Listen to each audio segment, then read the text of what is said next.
Hey folks, this is Rhykker with a gaming news wrap-up where we discuss the happenings of the week. This week's topics include NetEase and Blizzard's relationship imploding, massive layoffs at Microsoft, NVIDIA and Google joining the war on the Activision Blizzard acquisition, and more. As always, discussion timestamps can be found in the description below, but right before you skip ahead, just a quick reminder to ring that sub notification bell to be alerted to new Saturday episodes and stay up to date with gaming news highlights. Now let's kick things off with some happy news. The massive Elder Scrolls Skyblivion mod, the remake of Oblivion within Skyrim, just got a release year announcement. First off, the trailer is awesome. Second, the revealed release year is 2025. And before you say anything, just know this is a group of passionate volunteers remaking a huge AAA game that took an entire team of full-time devs years to make. If you feel you can contribute to this project,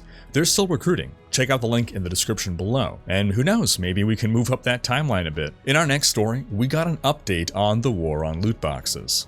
The European Parliament, which is one of the ruling bodies of the European Union, is advancing further into video game territory. This week, the Parliament voted in favor of adopting a report calling for the European Commission to address several issues in the video game industry in order to protect consumers, and in particular, children. The report has over a dozen recommendations, including adding labels on games that contain information about things like in-game purchasing options and pop-up advertising, looking into gold farming and its connection with financial crimes, analyzing loot boxes and taking steps, if necessary, to have a unified European approach on how to regulate them, collecting data across the EU on things like average time spent playing games and average amount of in-game spending, and developing a common European identity verification system to help verify a player's age. Now, that last bit may sound a little invasive. The system basically exists in China. Players register with their real IDs. Children can be flagged for different access than adults. We saw this happen in recent years. China actually used the system to limit how much playtime kids could spend on gaming. Now, of course, players found ways around this. You just log in with an adult's account. Or in the case of South Korea, which has its own age verification system, you can just connect via VPN instead. Still though, in an age of ever-decreasing privacy, adding new ways for our information to be tracked and controlled by organizations that have even more control over us, like governments, it's not exactly comforting. Now, that aside, it seems the big takeaway from all this is that while various European countries have been investigating loot boxes on their own and taking their own stances on regulations, we're now moving towards having all the EU take the same stance.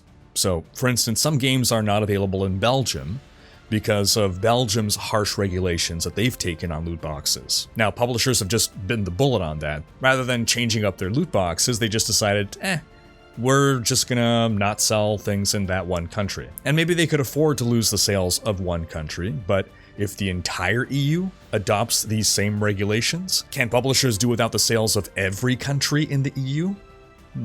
Now, in other news, it's bad news for Ubisoft, or at least the Ubisoft execs, as workers at Ubisoft Paris are calling to strike in response to CEO Yves Guillemot's recent statements. Now, what did he say to piss them off? Well, in an email sent last week, after the company had cancelled and delayed several projects, which we spoke about in last week's video, Guillemot asked his employees to really give it their all going forward and be as efficient and lean as possible.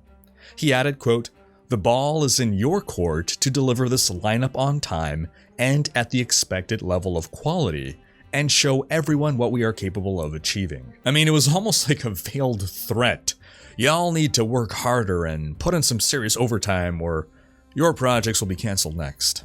Then at a company meeting this week, Guillemot was posed the question by a daring employee. "The ball is now in our court. For years it has been in your court, so why did you mishandle the ball so badly so that we, the workers, have to fix it for you?" Let me tell you, the French don't take no crap from no one. Now, in response to the backlash he faced, Guillemot has apologized, Not for what he said, but for how what he said was interpreted. According to Kotaku, Guillemot said at the company meeting, quote, "I heard your feedback and I'm sorry this was perceived that way. When saying the ball is in your court to deliver our lineup on time and at the expected level of quality, I wanted to convey the idea that more than ever, I need your talent and energy to make it happen. This is a collective journey that starts, of course, with myself and with the leadership team to create the conditions for all of us to succeed together." Ah yes, you all succeed together. And if that success is measured in dollars, a small amount of you make disproportionately more than the vast majority. But you're all in this together, of course. In other news, in an update on the Dungeons & Dragons controversy, we first spoke about this a couple weeks ago. To recap, or to explain it briefly, D&D has had in recent editions, and the recent editions meaning for the past couple of decades, something called an Open Gaming License, or OGL for short. Now, this OGL allows third-party publishers to produce content based off of the skeleton of the D&D rule set, as long as they avoid any specifically copyrighted intellectual property, like the names of specific characters or places in the setting. It was leaked that in the next edition of D&D, the OGL would be changed to include, among other things, royalty payments, and it would give the publisher of D&D, Wizards of the Coast, the right to effectively sell any material created under the OGL as their own. Now, the D&D community was upset by this because it could hurt a lot of small creators trying to run their small businesses, while also disincentivizing anyone from creating content under the OGL to begin with, because why bother making content for D&D or using the D&D OGL when it effectively can be scooped out from under you at any time? And so overall, this would just be a huge detriment to the hobby. Fewer people are making content, fewer people are engaged and passionate about D&D, plus you're taking away something that people have had now for 20 years. So after an eternity of radio silence on the matter, which allowed the community to get worked up into a righteous fury, Wizards of the Coast finally spoke, clarifying that nothing is set in stone, that their intentions with this are good, but overall the response was just too little too late, and there was just no more trust from the community in whatever they were promising to do or not to do. And then there was one phrase in particular that they said that will probably go down in history alongside EA's infamous sense of pride and accomplishment quote. They wrote, quote, "You're gonna hear people say that they won and we lost because making your voices heard forced us to change our plans. Those people will only be half right. They won, and so did we." The spirit of the message seems to be, we won too because we're making a better product, and this is better for D&D, and blah blah blah, but it just comes off as needlessly combative, and can be twisted into sounding like the soundbite of a villain's epic speech. You may have won, but so did we. Boycotts were called for, people were canceling their subscriptions to the D&D Beyond service, and then Paizo, the publisher of D&D's biggest competitor Pathfinder, which was actually published under the OGL and was only allowed to exist because of the OGL, well, they announced that they're making their own OGL with Blackjack and Hook. No, they're making their own OGL and they're calling it the Open RPG Creative License, or ORC for short. And since then, over 1,500 publishers of tabletop RPG content, publishers of all sizes, big and tiny, they've all pledged to use the ORC license. Then this week, Wizards of the Coast have revealed their second draft of their updated OGL. And, well, it's actually a massive improvement, but there's still some reason for concern. But first, the good stuff. Number one, they're giving the core mechanics of D&D to the community via a Creative Commons license. This basically means that as long as you acknowledge that the rules are originally from D&D, you give credit to the original source, you're free to copy or modify these rules as you wish. And because Creative Commons is not a license that Wizards of the Coast owns, they can never do anything shady in the future to change the license. This is actually a really big thing. Then second, they're giving access to D&D specific material like specific spells, monsters, classes.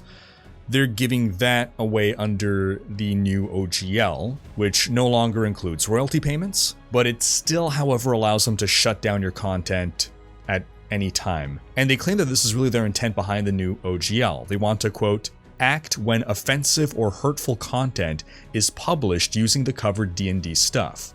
We want an inclusive, safe play experience for everyone. This is deeply important to us, and OGL 1.0a didn't give us any ability to ensure it. So specifically, if the content you publish includes hateful, discriminatory, harmful, or illegal content, then they will terminate your license. Now, in theory, this sounds fine. It makes a lot of sense.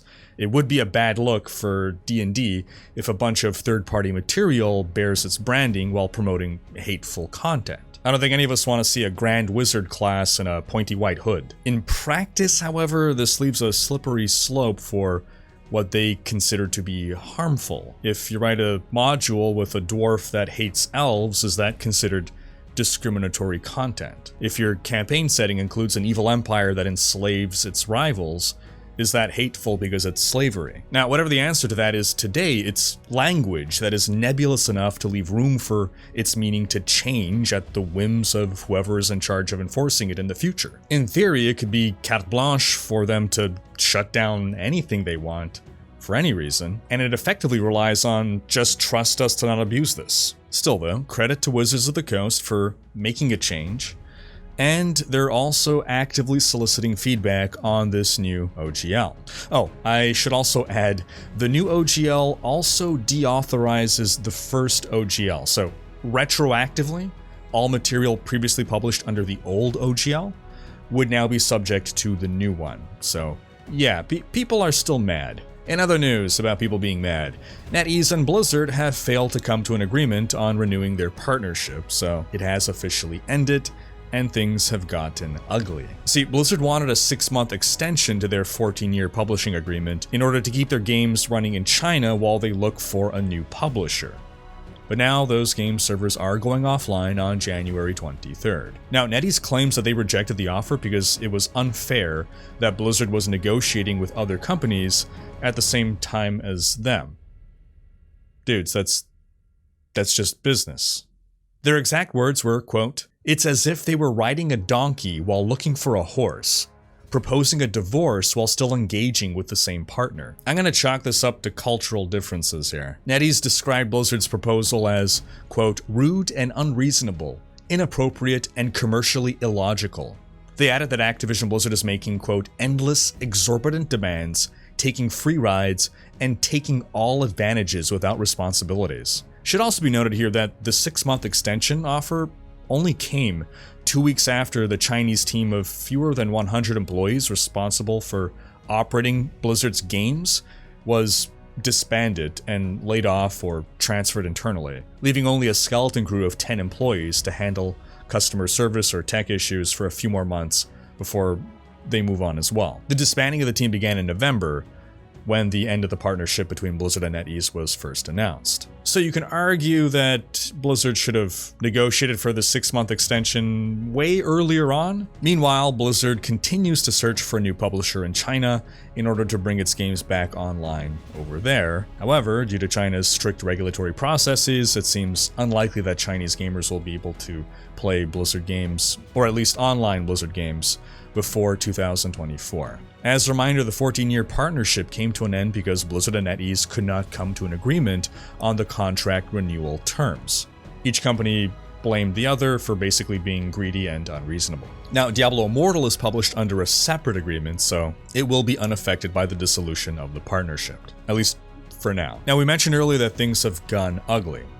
According to reports by Daniel Camillo, who writes about the gaming industry in China, a lot of NetEase staff have started to become openly hostile towards Blizzard on social media, and employees even live stream themselves dismantling a Blizzard axe at their headquarters. That's some pent-up emotion. Then in some somewhat related news, Tencent, the other Chinese gaming giant, has revealed a new game that seems like a total ripoff of World of Warcraft. While at first this may seem to just be generic high fantasy, WoW players will find things a little too close to be coincidental, like this Alliance airship, Deathwing and his pose, some of the animations, some weapons, and in fairness, the game seems to be an equal opportunity plagiarizer, as there's also some stuff that seems to be taken from Final Fantasy XIV, like these giant books. Blizzard's Chris Metzen himself replied to a tweet about the trailer saying, huh.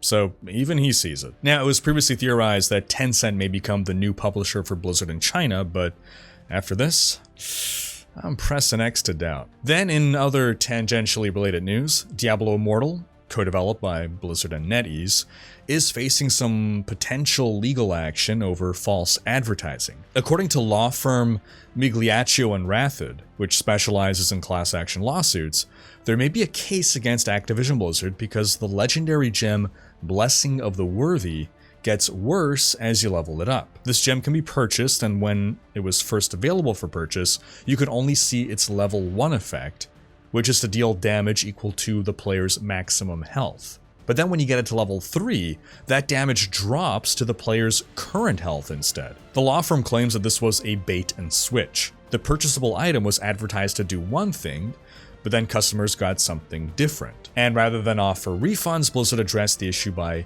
changing the item's text description to accurately reflect what it does, and then give in-game currency as compensation. But this compensation, however, was allegedly less than what some players may have paid for the gem, which was included in bundles that could cost over $100. Now, currently the law firm is seeking players who have been wronged, who wish to join a potential class action suit. In other news, the latest on the acquisition of Activision Blizzard by Microsoft has seen new fighters join the arena. Google and NVIDIA have joined Sony in offering their objections to the acquisition to the FTC. They claim that Microsoft would gain an unfair advantage in the market, according to Bloomberg. The FTC hearings are scheduled to begin in August unless a settlement agreement is reached with Microsoft before then. In the past, I was very confident that the acquisition deal would go through, but as more and more obstacles are getting thrown at it, as we're nearing the finish line, I'm having my doubts now. But what do you folks think? Do you think the deal will go through? Sound off in the comments. Then, speaking of Microsoft, the company has laid off 10,000 employees, including some from its gaming studios like Bethesda and 343 Industries. This is Microsoft's third round of layoffs since July and its biggest yet, though 10,000 employees represents less than 5% of Microsoft's total workforce. According to Bloomberg, even some 10-year veteran developers working at Xbox have lost their jobs. Joseph Staten, head of creative on Halo Infinite, is leaving 343, but he will be staying within Xbox as part of its publishing division. And these layoffs are hitting all over the industry. Unity laid off nearly 300 employees this week, mostly from administrative positions like IT, security, and marketing. It laid off a similar number of employees back in June, but overall it has grown its workforce over the past year from about 5,000 to about 8,000. Elsewhere in the tech sector, Meta, which owns Facebook, announced back in November plans to lay off 11,000 workers, a 13% cut. And this month, Amazon said it would cut over 18,000 employees. Now, part of the reason we're seeing these massive cuts is that during the pandemic, a lot of people were hired into the tech sector, and apparently too many. So we saw this big boom, and I guess now the bubble is bursting. Then lastly, in some very quick Diablo news, a PTR is going to go up for Diablo 2 early next week. That's a test server where you can try out the new stuff for the upcoming season. And a big focus is going to be on testing out some new runewords. Community manager Pez Radar said, quote, "You may start to see those over the weekend from some friends. I'd keep an eye out on Diablo 2 content creators and streamers. I expect they may be dropping some previews." Blizzard did this in the past for new runewords, so I'm expecting to see it happen again. And in fact, it's already begun. Diablo 2 expert and Max Roll member MacroBioBoy has already revealed 5 of the new runewords. Do check out his video for a full breakdown. But in short, these are all early to mid-game runewords that are very inexpensive to put together that can help shore up defenses. There's one for each of the 4 resists, and then the most impressive one, Bulwark, gives additional 5% life leech, replenish life, damage reduction, and physical damage reduction. It's a really cheap way to keep your Act 2 mercenary alive. And because these runewords are not endgame GG runewords, they're just really strong early game runewords, they're going to see a ton of use in the coming season. We also learned that streamer Lucky Luciano will be given a sneak peek at new runewords as well later today. And that's going to wrap up this week's video. But do be sure to have checked out last week's video in which we discussed how Microsoft tried to make peace with the FTC after blasting them. Thanks for watching. Special thanks to my Twitch, Patreon, and YouTube supporters for making these videos possible. If you like what you see on this channel and want to support the creation of more content, you can consider pledging on YouTube or Patreon and unlocking behind-the-scenes content, monthly virtual hangouts, and more. If you enjoyed this video, please share it. Check out these other videos, and subscribe to join Rhykker's Raiders for more gaming content.